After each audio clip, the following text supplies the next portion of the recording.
Hi friends, we are in Cleveland, Tennessee, and I'm staying at my girlfriend's house. Welcome. And I have been crucified in Christ. I no longer live. No, I no longer live, for I have been crucified in Christ. That was my verse for today. And you know what? How fitting, because beginning on this new journey that the Lord has me on, I no longer live. You know, I just did my devotion and I taped it for all of you, and you'll probably see it, you know, I believe Sunday. And it's so powerful, and it's powerful because despite my diagnosis, the Lord has me on a really powerful, overwhelming journey. Grand tour last night of Dawn's place, and it is just so pretty over here. Look at the birds. Oh, look at the beautiful crosses on the shed. I love this. What do you think, Mario? Oh yeah, yeah. So look, I'm juicing. These are all the scraps that are going to go to the chickens. And look at this backyard. I feel like I'm at the homestead, but like a back to Eden homestead that God created. She has a great little niche in a pretty, you know, look at, there's houses all over the place, but she has created a utopia. And wherever you go, I mean, this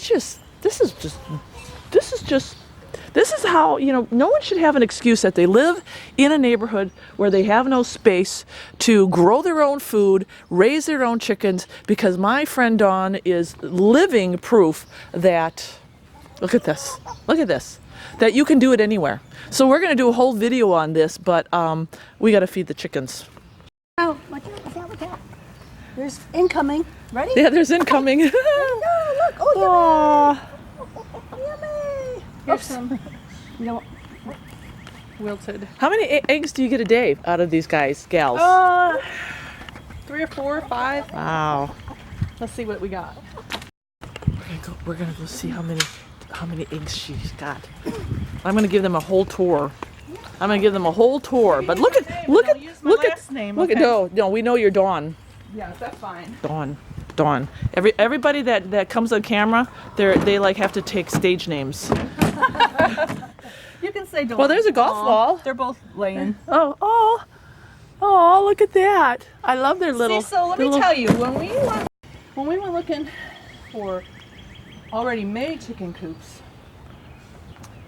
they're like $450. Yeah, you're right. And that's the problem. Look at that. It would take us 20 years to make it up in eggs.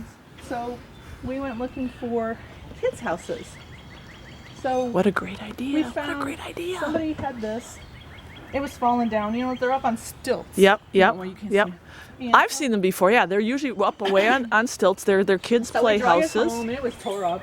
Did you find it in somebody's backyard, or did you? Someone, was selling it out of the yard. They wanted it gone. So you purposely went to look for a kid's playhouse because you knew you were going to make it into a coop. Yes. So we paid $50 for it. $50. $50. And we painted it UT colors. I love it.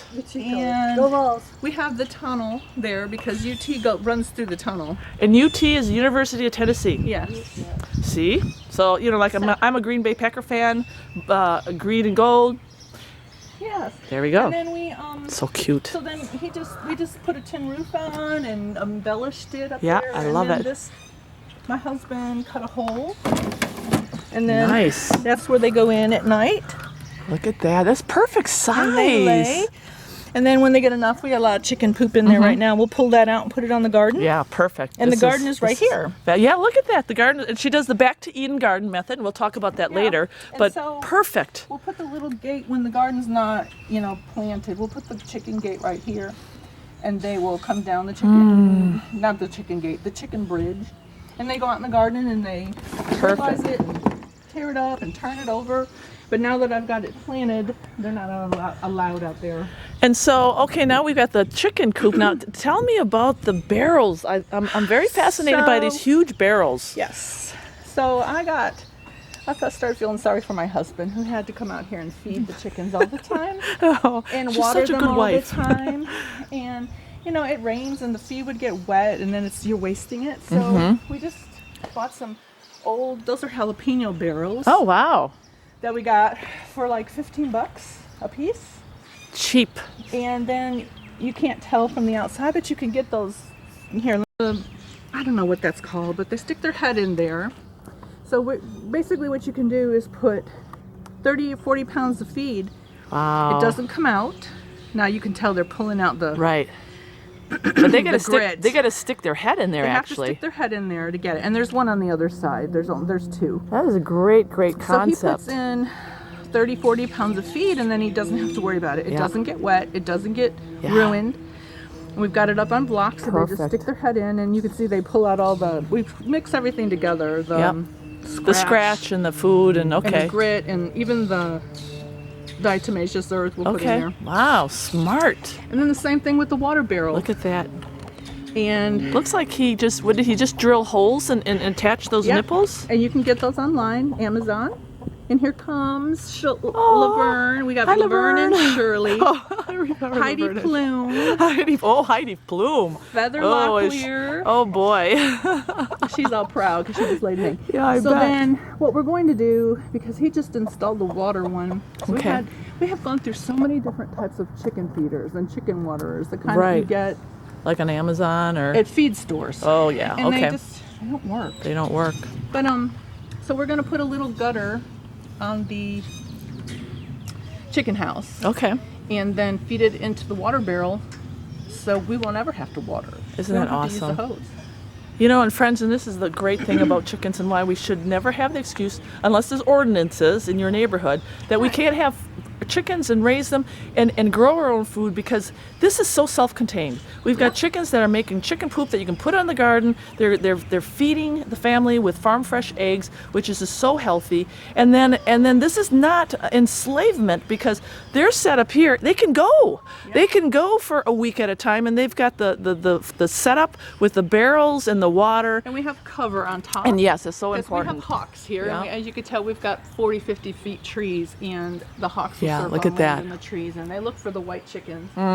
So this way they can't get in. Yeah, I love it. I love it. So then what happens is, then, you know, in the fall, when this is all done, this is my spring garden. So what happens is, in the fall, when it's done and we've harvested, then we open that chicken door, and they go in and out. This is their entire playtime. Awesome. Yeah, they get to clean up all the leftovers. Yep, I love it. And that's exactly what I've always talked about with the Back to Eden garden. If you have chickens, use them as your composters, use them as your recyclers, use them as use them in the garden, especially the Back to Eden garden. They work good. You don't have to till anything. They will do the work for you. I love it. This garden